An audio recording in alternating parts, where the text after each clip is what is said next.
Comment appeler le Congo avec Benga Congo? C'est simple. Une fois connecté sur Congo Mikili, cliquez sur Achat carte d'appel. Ensuite, créez votre compte puis introduisez votre email et votre mot de passe. Après cela, cliquez sur Achat de crédit et enfin, choisissez le montant de votre carte d'appel et lancez l'appel à partir de votre téléphone mobile ou tout autre téléphone fixe.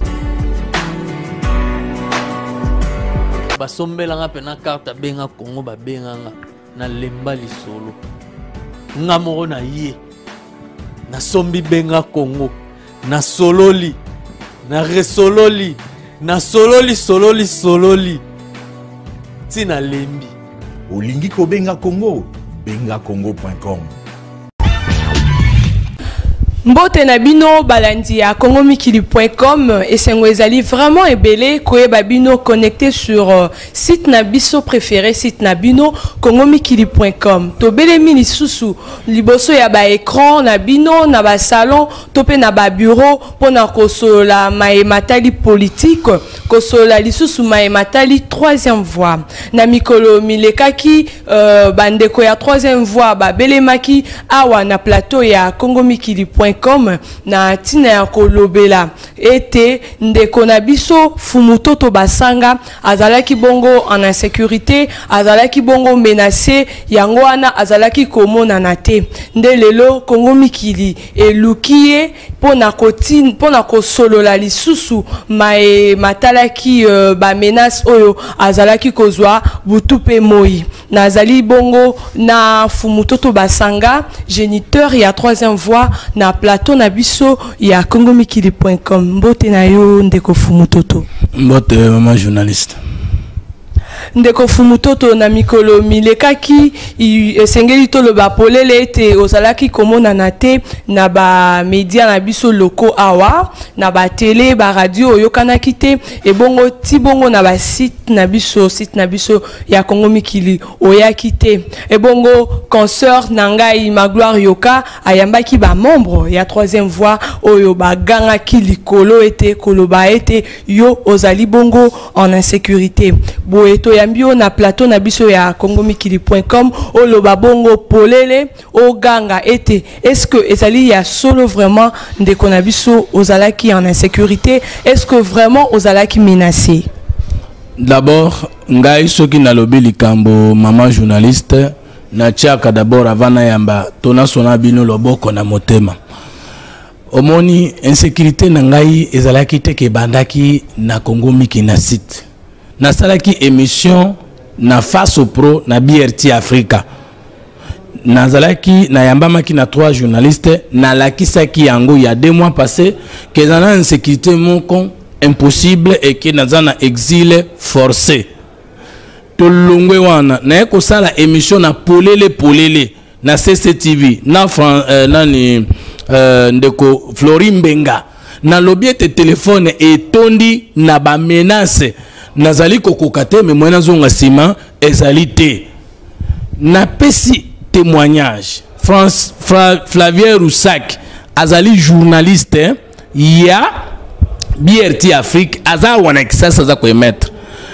ndeko Crispin amza député à majorité a menacé nga lobi boye lokola yozo tika ko contredire ngai te pe biso te sanko yeba ke nga na un espace présidentiel yebake okosuka mabe okolanda mokia nous ne trouvons pas de raison à mokia kozalaka na prison yo libanda professeur Omeonga mutu ya majorité azalaki wana azana famille na Congo Mikili bazoka na zotanga ce que ça montage baya ba démontrer que ça les mabongote ça fait 2 semaines 2 mois depuis ba sali ba menace publique masamba yes ya majorité a menaçant ngai na BRT aye ko menacer nga na couleur télévision na miso ya journaliste John que vous connaissez bengai awanga na sima pa menacer na miso naye moto ya majorité to moto alobi na yo ke lokola yonde tata mayele et kozo banga batoto on va voir babengi ngoni on va voir quoi babengi ngoni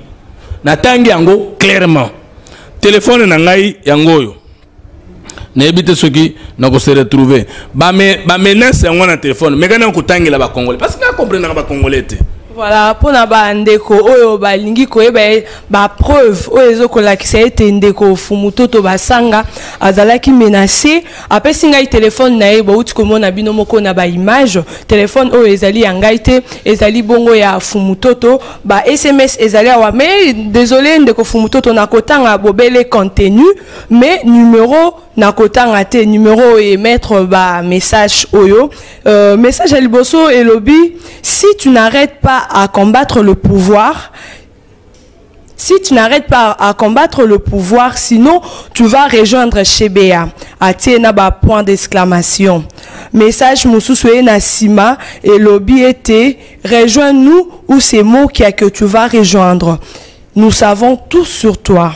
Atie 3 points de suspension. Message Moussoussou et Nassima et lobby. Comme tu ne veux pas te taire, nous te ferons taire. Tes jours sont comptés. Wana ate point final. Wana ezali message oyo ola kisingai téléphone oyo ezali yangai te ezali bongo yandeko fumutoto nazongisi yango d'ailleurs. Wana ezali ndambu ya ba preuve oyo omemi na plateau na ngai ya Congo Mikili kolakisa bandeko na biso ya diaspora était vraiment ozalaki menacé. Nazalaka toujours sous menace. Nga nazali parmi les Congolais beta na régime lokola nyama pe na sala hôpital une année na 2006-2007 na se plaignaka te za style nanga na lokola na munoko nanga mbuka balobaka di foke impeach mpula ngirimi toka elongi nani na mochi ça veut naza mutu moko soki ekomi na komo lobaka ça eleki c'est que eleki je ne me plains pas et je n'ai pas choisi la dénonciation comme moyen de faire la politique nga na politique na ba idée na courage na franchise. Ce que lingo rencontré na débat contradictoire yaka na beide yaka na courage yaka na franchise mais biloko pamba lokola bakangi ngai lokola ba melancer ngai na mona ngo ntina te na tangi kombo ya batu ya majorité na tangi komba ba journaliste ya Kinshasa pe na tangi téléphone yangoyo ba yebisa ngai sikoyo eloko nga na sali regret munene zali diaspora mosusu elobaka tobundaka pona mboka te ba kinois bazali tobundaka pona mboka mais chaque fois que nous bato tobundaka pona mboka to menacer to na tozana insécurité to mona penza bolingo makasi te na découvrir encore davantage que Moussa to ça les a sans merci.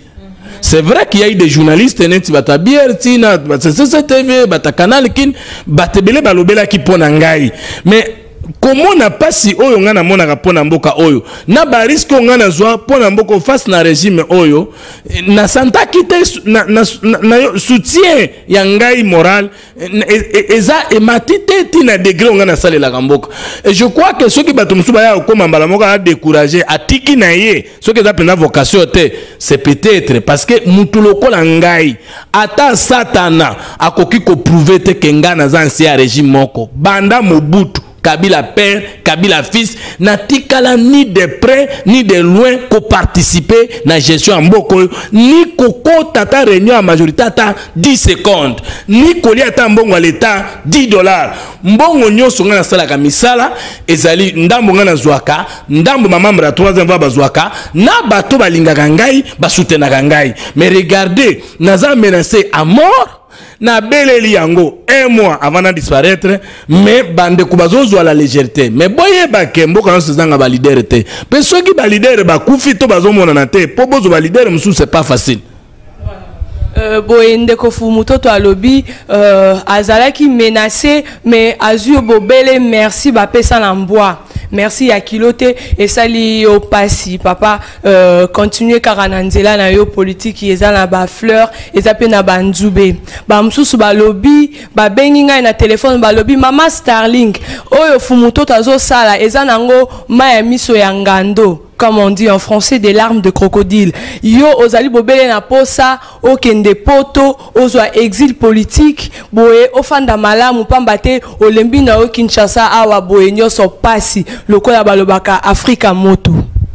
Mais ma journaliste natangi professeur Omeonga za muta majorité natangi Mese Masamba na professeur Omeonga pa natangi te comme menace muta menacenga tamba zo menacenga za like wana natangi Flavien Rusaki natangi John ya couleur télévision natangi Mese Masamba John pas comme menace tango Masamba zo menacenga na miso na ye sikoyo na pesi bino ba message mais soki nazalaki na bolingo ya Kinshasa te bele na kenda ambassade batebele basenga kingai na kima na ambassade batebele balobaki na ngai na kenda ambassade mais pona ngai ba ambassade wana ndeza ko travailler na complicité pona ko boma mboka na biso parce que ba ambassade wana bayebi ke régime ezo gérer mboka mabe na kende ki na ambassade te tango na monaki ke et puis il faut bande ko bayeba que non seulement que nazaki menacé mais aussi je suis tombé malade et j'étais même hospitalisé et tango na uti na hôpital na kokai ko ke na province à Mosika même pona se refouler na kende ki nanga na province na sali 3 jours na zongi awa na Kisasa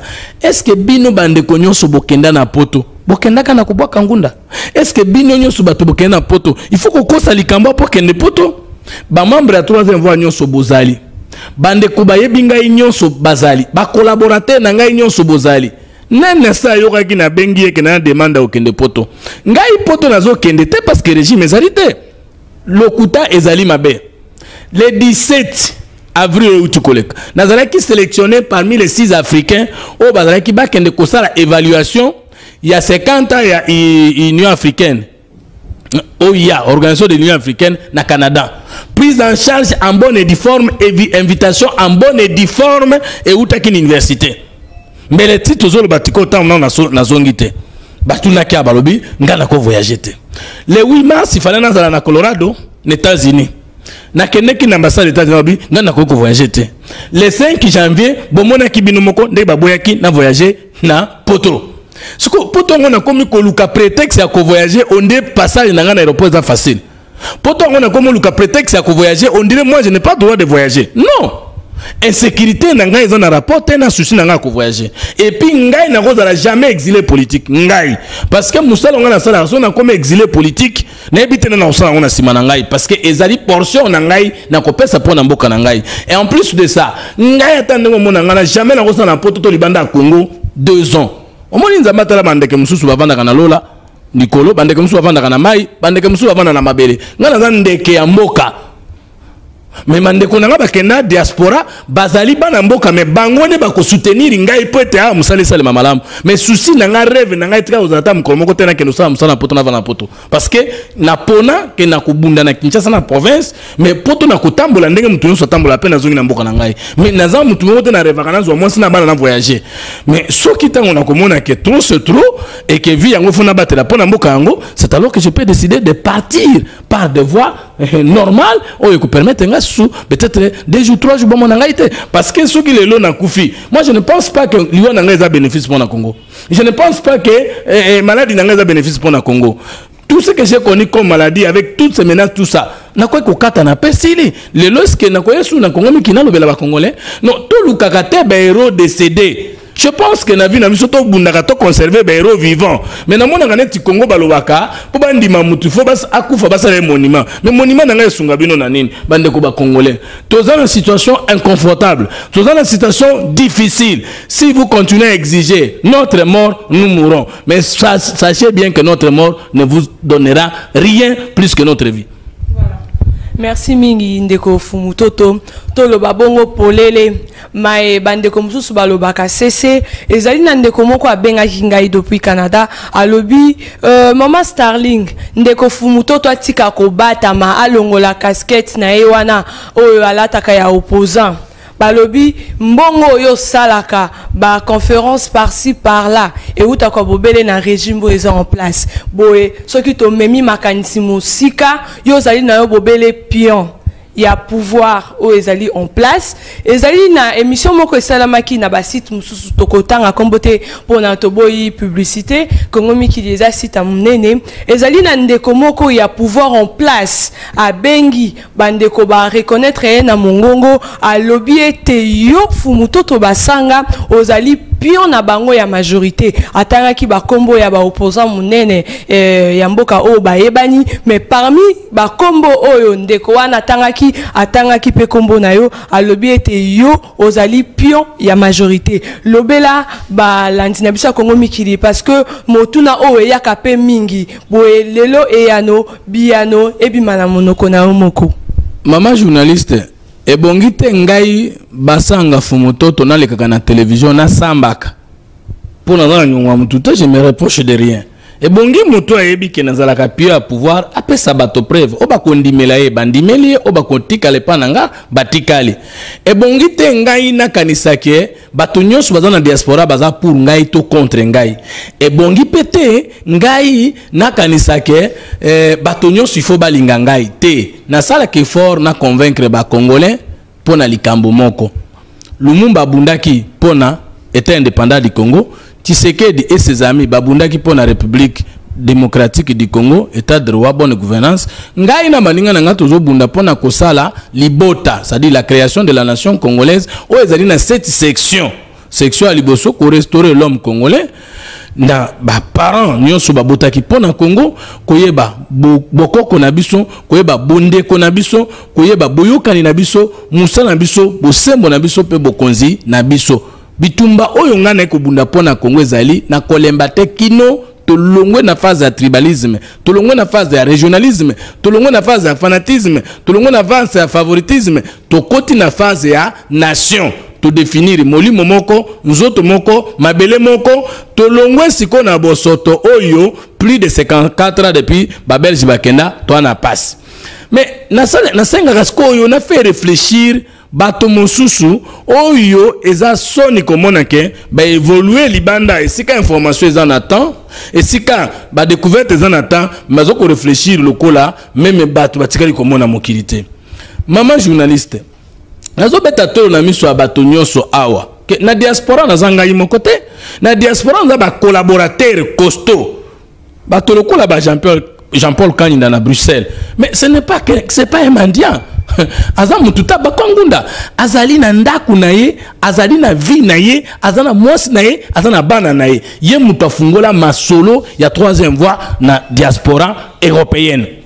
Mutu lokola Pichu Shomongo collaborateur na ngai na France wana ezali ba chef d'agence bazo diriger. Mutu lokola Paul Mudiandam na Londres oko kende kolobateke mbongo yali saka mwasi na bana parce que bato bazolo bakengai nazo travailler na mbongo Kabila baye bake bazo soulever ba débat moko bayebita ekosuka ndenge nini parce que soki ngai nazo lia na mbongo Kabila nzo mena na mbongo Kabila elingo ba membre ya 3e voie na ba chef d'agence nyos ba activité nyos bazo sa na poto ezo uta na mbongo Kabila alors que ce n'est pas le cas ozo mona tete ozo luka unité poto bongisa mais bango bazo susciter ba question à division parce que ba membre on bazo obligé ba se défendre parce que ko dénigrer Fumutoto lelo ezali déjà ko dénigrer 3e voie et puis ko dénigrer 3e voie déjà ko dénigrer ba membre nyo sur 3e voie ya diaspora or mutu akita amata azala sincère azala irreconnaissant lelo poids ya Fumutoto na 3e voie na diaspora eza indiscutable et imbattable.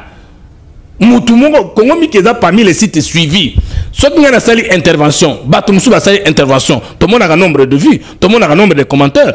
Lelo naza ko installer 3e voie na poto na ndenge ya masekité. Mutu aza ko se lézarder, ko continuer ko dénigrer Fumutoto. Ayeba ka affrontement na ko za d'abord na membre ya 3e voie diaspora o ba ko linga te ba dénigrer. De deux, tant biso to kei na forum de Bruxelles. Yani bokumu ya Canada mutu asimba ki masolo ya mbongo to iko Kongola. Tango toke siko na soto officiel ya kuna ya UK kuna ya Londres Paul Mudende muna bande kone bazo Kongola nga kutu na mona ngambongo wana te bon oya dikukolo ba ke tout ce que nous faisons en Congo tout ce que nous faisons libanda à Congo ezali Kabila mutopesa kambongo tozali espion mais mutuali doit être malade. Pourquoi il est malade? Espion elinkolo banini elinkolo banalingala nongi asala kamisala mibale. Bomoni le la zo filmer bino ndenge ndeko na biso c'est pas zo sala mazo filmer ta linga beta bino munduki nde ba ko benga espion ça dit moto sala ka likambo mazo bozo ye bateka zo sala likambo wana to moto sala likambo mais sans que bino boye ba ke ye wana sala likambo mais acceptons que régime oyo etindi ngai espion ça veut dire nongi na bango na kende ko distraire bana poto na kei bana poto babandi kondima ngai siko kaka bango bato batindi ngai bamoni ke musala ngwe bandi ko simba babenga lisuko to baloba boyeba ke Fumutoto aza kuna obolingo ndimela eza mutu obiso to tindaki kononga bino. Est-ce que c'est normal? Et ça le mawapi nebite so bato bayebi ke espionnage ezali stratégie ezali ni ko distraire mutu akanisa zoke na gauche nzoko zoke na droite po kangaye mais yo Starlink to tindi yo nongi na biso par exemple na Rwanda sima nango bandi ko sala musala petoloba mais gouvernement rwandais beba comme to bolingo tia ministre de défense wana azali envoyé spécial na biso to tinde pa nonga bino. C'est dit n'importe quoi. Est-ce que mutu ndenge na kolandela ye? Est-ce que si te oyo za ko se respecter et ko kiko poster lo kwa ndenge wana? Est-ce que radio ezali ko se respecter et ko ko ndima débat ndenge wana? Voilà, niveau à bassesse au Congolais zanango, non seulement na Kinshasa, na province et même na diaspora. En plus de ça, balobi ke makambo nyonso nga na lobaka ezali régime akabila mutechaka nga na munoko. Mais boyoka ki na mois de janvier bande kumuso a diaspora ba weke, fu mutu tatika na Kinshasa po makambo ya lobaka na Kinshasa, nde biso to lobaka awa na poto. Et le kola yangai kabila nda tianga na munoko. C'est que ya bango pe kabila mutachaka bango na munoko. C'est que nazaka kangai moko te nongi. Bango pe nongi. C'est aussi insulter les combats de tous les combattants. De plus, ne faut mutu tabandi combat à troisième voie kabila kokoma chef de l'état te. Mais moi nanga ya licence na c'est la troisième voie. Et thèse nangai nazo ça c'est la troisième voie, troisième cycle. Siko bibliothèque nationale ils ont déposé tome 1 à troisième voie 4000 pages. Nyo so nanga kabila mutu inspiré ngai. Bande comme susu ba lobby maloba o ya ko loba na plateau ya Congo Mikili, na plateau ya Mama Starling ezalaka makasi par rapport ya maloba o yo ke na ko loba na ba chaîne loko na biso awa na Kinshasa. Yangwana otambola kana yo na kimia nyonso na bopete tango ye na Congo Mikili message ezali adressé na diaspora olobi makasi oningisi nungu mais tango kokende na ba chaîne mosusu bo lobi na moi pete nde balobaka ozoloba na moi modération mutu wana za na moyen âge omoni pona nini ba émission nyonso na sala kana ba site nyonso awa et quand tu as un site à troisième voie www.3voie.rdc.com okokuta ba info ba émission na ya Men TV okokuta ba émission ya Canal Kin okokuta ba émission ba chaîne nyonso ezala kuna et puis polelo ele kakana poto le kakina poto batonso bazalaki ezalaki ya Congo Mikili et puis télé c'est quand ezali chaîne ya majorité oyo na le kakuna na salak ezali Congo Mikili il y a des gens qui sont en retard d'information même na poto et qui ont un problème de niveau même na poto. C'est ça bato ndengo wana ndi bakolo bandengo wana. En plus de ça Mama Starling, troisième voie ezali courant de pensée des socialisme ezali ezana plan spirituel, scientifique et politique. Ce qu'on lobby que makamonyo sofumuto talobaka ezali régime t'inspira kaye. C'est-à-dire le sambo ngana sambelara bango inspira ngai. Kombo nzambe ngana tosaka bango c'est de dire n'importe quoi et ba livre ngana zo publier bientôt 27 livres. Nyoso wana régime. Et puis tout nanan. Mais vraiment ce qui régime wana ezana moto inspira kanga ke yenda za père spirituel nanga hyper scientifique nanga père politique nanga c'est que moto na za génie. Et c'est bon sûr que beaucoup combattre génie wana bo gagner et en plus de ça les régimes ont quel intérêt à couper sa ngambongo n'a que de dénuder yeke azo gérer mabe et si qu'on ceux qui n'a commis kuna na diaspora n'a revendre ça na poto na yebisi bango ke régime ils gérer bien. Il faut être con pour agir de cette manière là. Ils a bassesse ils a grave et ngai na role Satan na ngai te na landelaka baraté wana. Je sais que na diaspora j'ai de bons collaborateurs. Je te cite le pasteur François Mboukou na France. C'est quelqu'un envers qui j'ai beaucoup de respect. Il a beaucoup de respect envers moi. Et nous collaborons. Je peux te citer autant de Congolais de la diaspora. Et puis, Batouba Keba, Bakani Sakateke, diaspora et Zali, Kakana Batumoro ya Boyeboy. Non, il y a des Congolais intelligents, savants, forts, riches, qui n'apparaissent pas parfois dans la marche, ou qui apparaissent dans la marche, mais qui raisonnent profondément et qui vont bientôt trouver une solution dans le Congo. Et nous, la troisième voie, nous collaborons avec ces gens-là. Et là, je ne mange pas les mots. La diaspora intelligente, la diaspora réellement combattante. Mais diaspora, moi, bon, pas que nous sommes la vidéo. Tout diaspora oyo asaka vidéo nanda connaît pas comme politicien wanate biso do travailler na diaspora ya solo ba combattant ya solo bana mboka ya mayele o ba mona na katuba mona na kate baza ba collaborateur na biso na bango nde to kosikola mboko matondi mingi fumutoto na biano pesi na balandi na biso ya congomikili.com bande ko na biso ya diaspora boye na koliki a été fumutoto asukoli bino esprit na matali ba question o bolobaka ete yazali espion azali pion ya majorité ya pouvoir en place ya majorité présidentielle fumutoto to kangana nous parenthèse ya matali ba menace oyo zwaki to beta siko masolo ya mboka masolo ya ekolo masolo ya Congo boye atako ozalaki ko bimate na ba media na koliki ete ozalaki kolanda ba information. Premier ministre na biso Matata Mponyo Augustin alekaki bongo na télé na bitando eke na ba chaîne nyonso awa ya télévision kolobela maematali lutte contre coulage ya ba recette. Boye tolingi tozwa boye lecture na yo façon na yo ya kotanga makambo na premier ministre Augustin Matata Mponyo alobelaki lutte contre coulage ya ba recette. Oyebi madame directeur de cabinet nanga makoba za témoin leko ngai nkumulongo ngo lekaki na yene émission la fois passée baza témoin tango ngai nazali sous perfusion hôpital et que bayebisi ngai pe na landi na télévision que premier ministre alobi que batie ba bande ba pancarte que ba lutter contre coulage des recettes na kataki singai ya mai banako kitangai na loba menzambe malédiction nini biso tozui na mboka oyo. Matondi mingi fumutoto pona biano osili kopesa tobeta sikoyo makambo matali commission électorale nationale indépendante CENI. Boye le chef de l'État Joseph Kabila a utibongo ko bimisa loi ya sika na maematali CENI apesi bakiti ebele na majorité présidentielle apesi bakiti moke na opposition ebongo bandeko na biso ya société civile baleli balobi ete bakiti oyo bapesi bango pona kofungola miso kuna na CENI ezali bongo moke bino na troisième voie boye bino pe bozwi kiti na maematali CENI.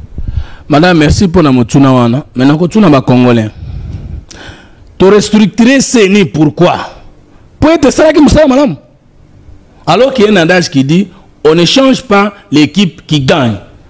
Si nous avons changé la CENI, c'est parce que celle-ci a mal travaillé. Mais qui a montré que la CENI a mal travaillé? Et ça, Bango, la majorité, d'ailleurs, ils n'ont jamais été les gens de la majorité. Ce sont les gens de la minorité électorale. Parce que sur 100% des votants, acceptons les résultats. Kabila a eu combien? 48% ou 47%. Sur combien? Sur 100%. Il a perdu combien? C'est le seul président le plus minoritaire électoralement au monde. Si la démocratie était définie comme la loi de la majorité électorale, lui, il est le premier président à gérer avec la minorité. Parce qu'il a eu 48% sur combien? Sur 100. Donc, il faut cesser de les appeler majorité au pouvoir. Ils ne sont pas majorité, c'est la minorité au pouvoir. Mais cette minorité qui a triqué les élections. Et nous, quoi, Liboso? Et nous, comme il Bisso. Batu oyo, to mona qui passe dans l'élection, le to la qui si bango que l'élection est qui m'a bé. Si manayango bandimi ki eleka ki mabe balongoli ngoimulu na équipe na ye mais ndenge ni bakosa la loi na procédure o ezali kozongi sabiso sous la nomination cher peuple congolais en vertu de quoi vice-président ko uta na majorité et que ba pese ba pouvoir nyonso président soit disant ko uta na société civile azaka étiquette bota la loi wana en vertu de quoi? En vertu de quoi? De deux, lorsqu'on nous parle de poids politique. Mais pas politique de quoi? L'élection est le cas qui m'a bé. C'est lui qui a beaucoup ou peu de députés. Azui Bango, Nanzela et Lokuta, il y a une élection. Est-ce que maintenant nous devons parler du poids politique de la composition de la CENI? Alors que les élections en question étaient mal passées, ou nous devons parler maintenant de toutes les composantes nationales, ça veut dire classe politique, société civile et force vive de la nation. Ndenge constitution et lobby. Ndenge peto kendeki na San City. Maman Nangai. Deuxième chose, la société civile. Mais qu'est-ce que ça veut dire? La société civile, la société civile, la conférence nationale souveraine, et la société civile, société civile, est-ce que nous sommes en crise de société civile, en crise d'opposants, en crise de majorité, ou le Congo est dans une crise profonde d'hommes, de culture et d'organisation? Le Congo a un problème d'homme, le Congo a un problème de culture, le Congo a un problème d'organisation.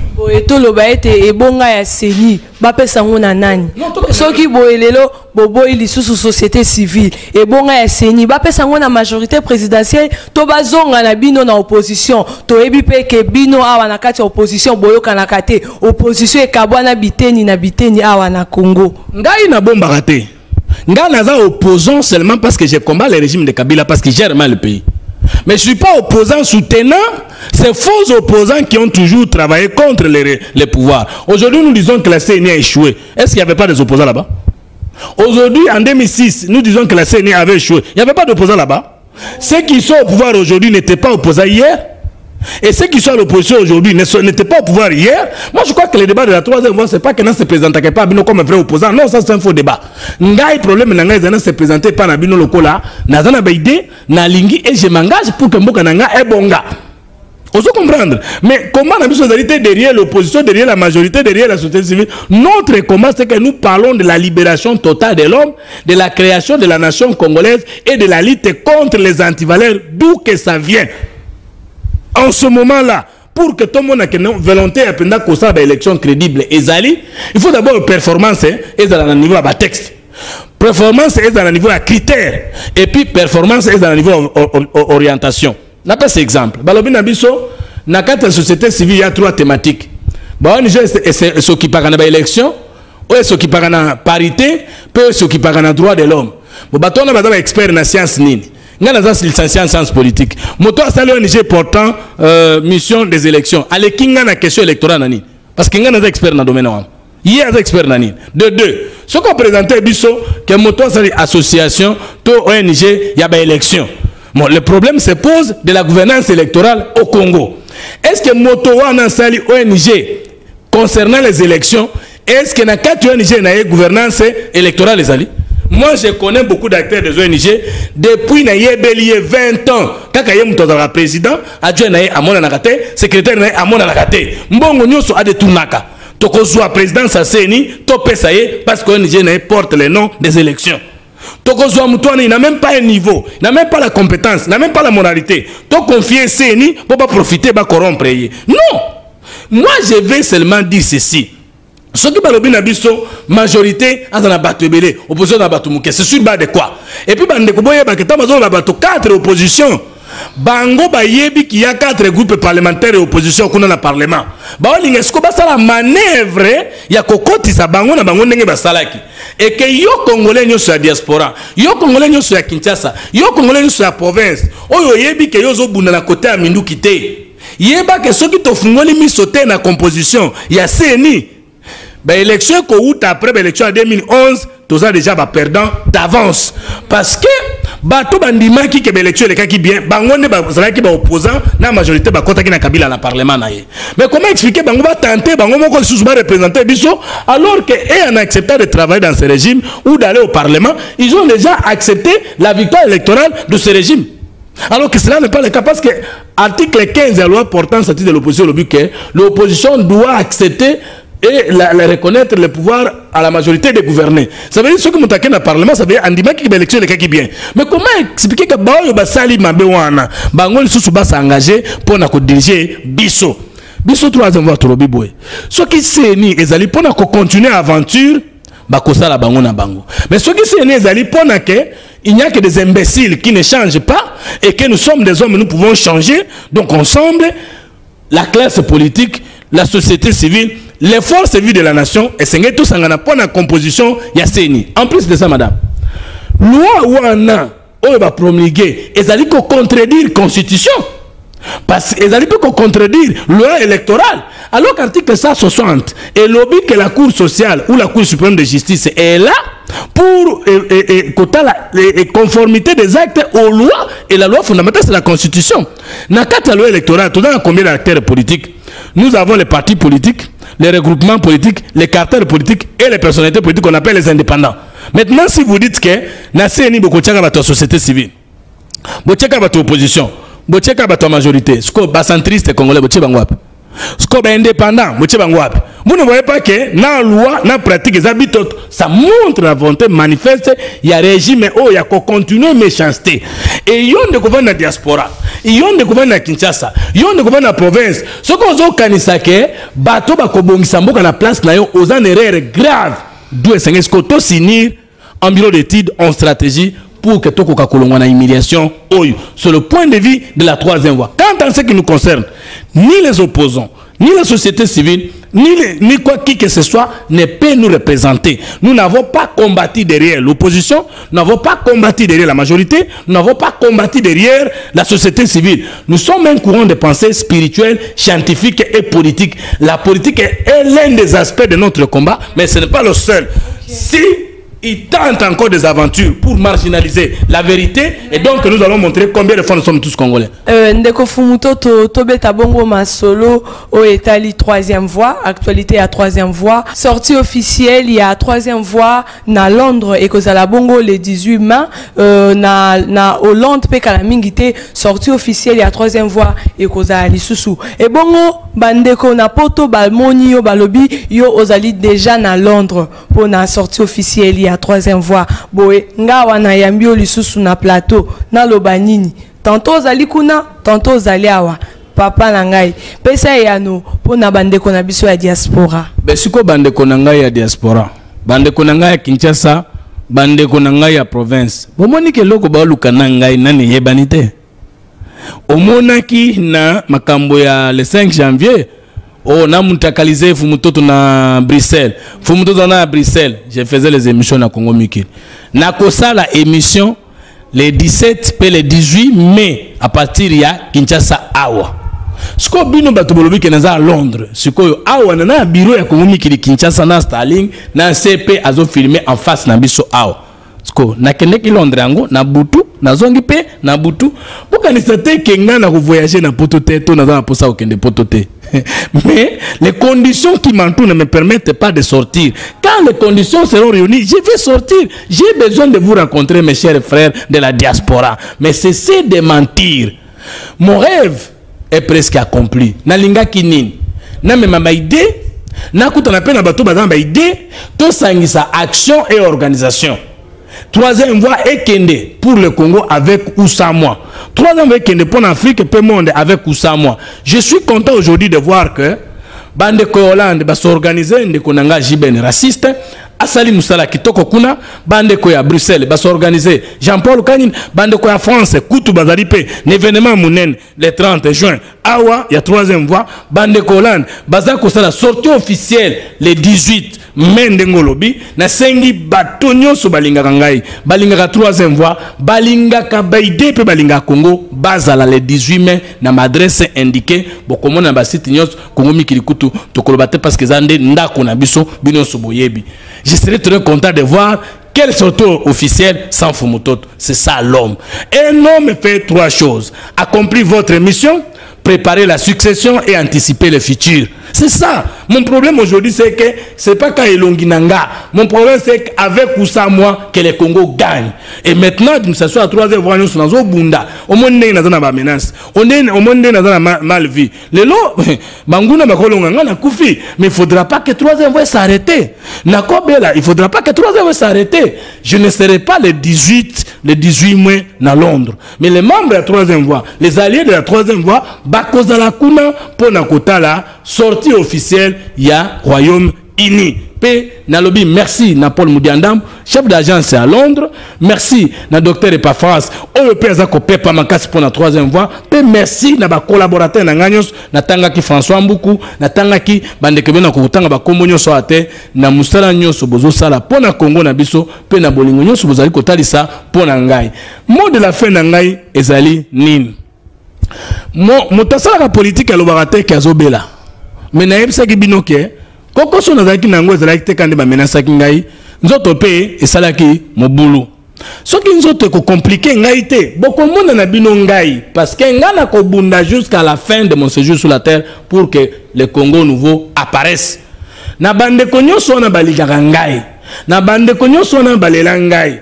Nazali na conférence de Mounene les 30 na campus na salle de promo na solo na ba maître batangisa ngai na bisa bango esika matena bango ezali malam esika matena bango ezali mabe le 30 oyo ya mois de mai na campus na salle de promo conférence Mounene ya 3e voie ezao na parce que pona Congo tokolemba te olinga ngai olinga la 3e voie opona 3e voie olela Congo joie numéro wana tokotika kotinda te kaka na numéro wana ni ba menasa rapé numéro wana za ya Congo za public 09 98 10 99 05 09 98 10 99 05. To komela ngai na www.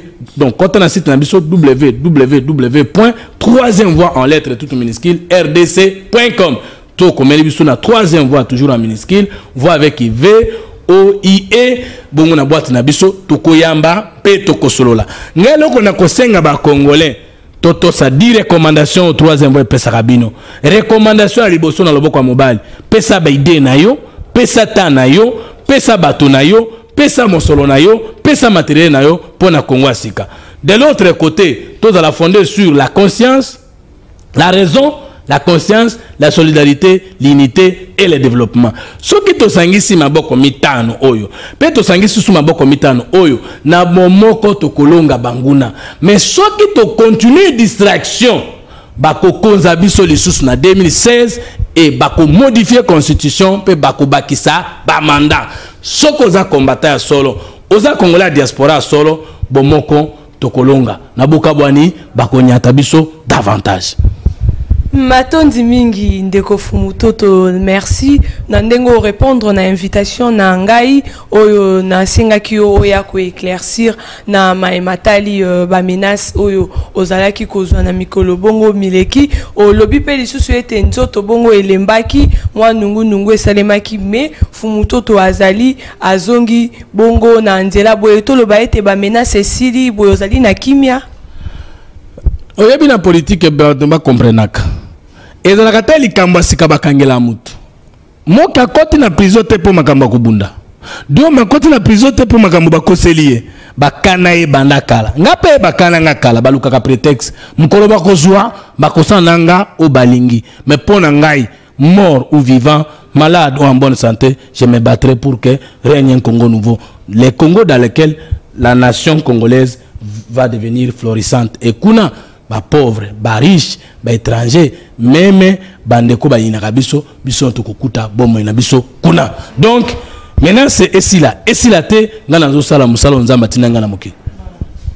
To komi vraiment na suka ya émission na biso na pesi merci na baiba son bazaki connecté na site na biso pour na kolanda entretien oyo nazalaki nango na ndeko na bino Fumutoto basanga na pesi merci na équipe nyonso ya kongomikili.com wana na moni bongo Magloire Yoka Pierrette Selenge Gudit Bisengo na bosanité na souhaiter bon retour na yo checkele pete. Tchekele pete ya tchekele na Congo Mikili. Bon retour na yo na bosanité ba héros dans l'ombre nyonso sans oublier Bobo ministre wazolwa na kutani na bino na mikolo mizali koya na numéro ya sika na ndeko na bino lisusu Fumutoto pona kolobela lisusu makambo ya sika toujours maematali ekolo mais na bino baibon so bolandi biso kimia boboto na mabota mabino botika la malamu.